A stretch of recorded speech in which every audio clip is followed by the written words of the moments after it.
Okay, so there's some stuff I want to share. It's going to be about the Hopi tribe, okay, and the mysteries of this canyon that links with the Pleiades. I want to show you something. Okay, so here it is. Now look at the sun.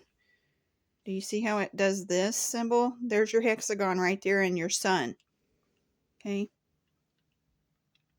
Now I'm going to push play. It seemed unlikely that the other buildings had no place in the scheme.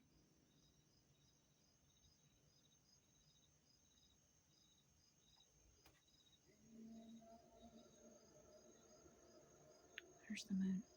The moon in Chaco is vivid and bright. And like the sun, its shadows and positions on the horizon could be observed over the years. Yeah, our ancients knew all about the Great Calendar. They built all their stuff around the Great Calendar. As aware of the night heavens as they would have been the cycle of the sun. If you align a building to some aspect of the sun, why wouldn't you, if you have knowledge of the lunar cycle, why wouldn't you orient that to some aspect of the moon? But the moon is more elusive. The Hopi call it the foolish man who runs around with no home. Okay, so that's what I wanted to share. Today, right very there. Few people are aware of the moon's long, complex cycle. Yeah, see. There are the monthly phase changes. And like the sun, the rising and setting positions of the moon. See, I want to pause it because the man in the moon, this is talking about your recycle, okay, where you lasso the moon. Are constantly shifting on the horizon from north to south. Only observers Kings come back here to you guys. Many years would experience its complete cycle. There's a lot of different stories with the moon. The moon is for Jack as well. Because Jack is the 666 for your man in the moon tag 6. That's why the number of man is 6. Over 9¼ years, it would rise and set farther and farther north. And then it would travel south over 9¼ years to complete an 18½ year cycle. The far points in this cycle are called the minimum and maximum extremes. It would take generations of people to track and mark this long cycle, and this information would have little practical value to the Chacoans. I thought it would be highly unlikely that we would find that this long cycle of the moon. And if we found that, it would be the only culture known in the world to align their buildings to the moon's cycle. But we did find evidence that they had that knowledge on Fajada Butte. Here, by tracking the moon's shadow on the spiral just where the sun was marked, they could observe its long cycle. Ancient technology, when the moon right here. Reaches its minimum extreme once in 18½ years. Ripples. Its shadow falls in the center of the spiral, just where the sun's light dagger pierces the spiral at summer solstice. And 9¼ years later, when the moon reaches its maximum extreme, its shadow falls in the outer edge of the spiral, just where one of the sun's daggers falls at winter solstice. Year by year, the shadow cast on the spiral by the winter full moon crosses the 9½ turns of the spiral, as the moon travels from minimum to maximum extremes over 9¼ years. The correspondence of the number of spiral turns and the years in the cycle is intriguing. The maximum extreme moon casts a shadow on the outer edge, and the minimum moon casts its shadow along the center of the spiral. The project discovered that 7 buildings are aligned to the rising and setting positions of the maximum and minimum extreme moons, the same moons that are marked on the spiral. Alignment schemes vary among the buildings. Each building provides a distinct stage for viewing the moon's drama.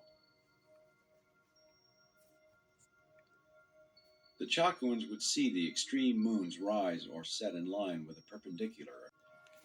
The Chacoans would see the extreme moons rise or set in line with a perpendicular across the building's plaza.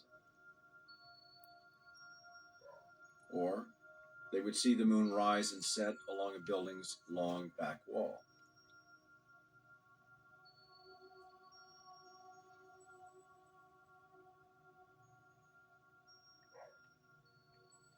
Pueblo Pintado is located 15 miles from the canyon. According to the survey, the winter full moon will rise in alignment with this long wall once in 18.5 years. Tonight, Anna and Bill Stone of the National Geodetic Survey will see if their findings are confirmed. And there it comes.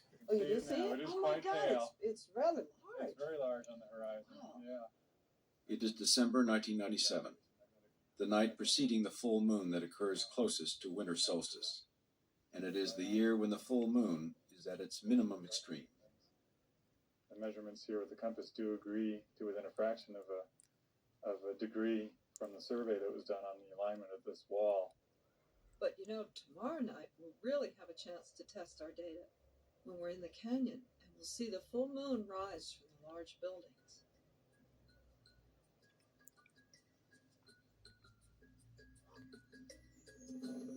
Crow.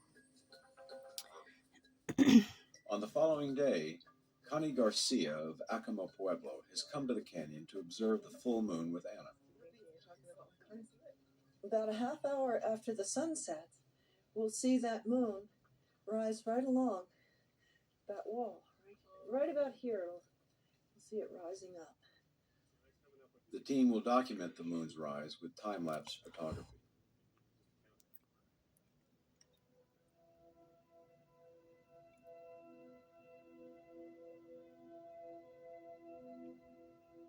What we're seeing now is something that was seen centuries ago by people who, my people came from, are descended from. And it's just, I feel like I'm connected to a more primal time. It's hard to believe that people who didn't have sophisticated equipment like we do these days could actually plot something like that.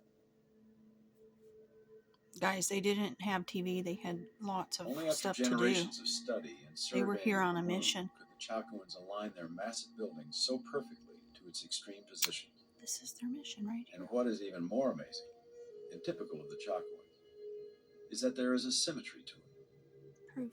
This moon not only rises in alignment, but it also sets in alignment with the walls of a building across the canyon, Pueblo del Arroyo.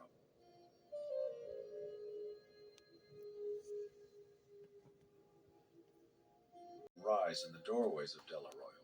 6 months and in line later. with its prominent walls.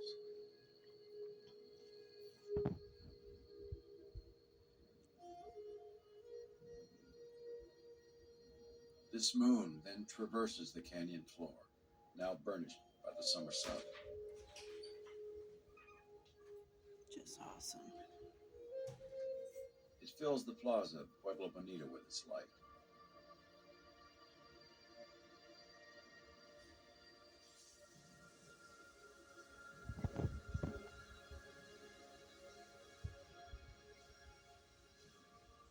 And then, as though completing its cycle, it sets in line with Chetralquelp.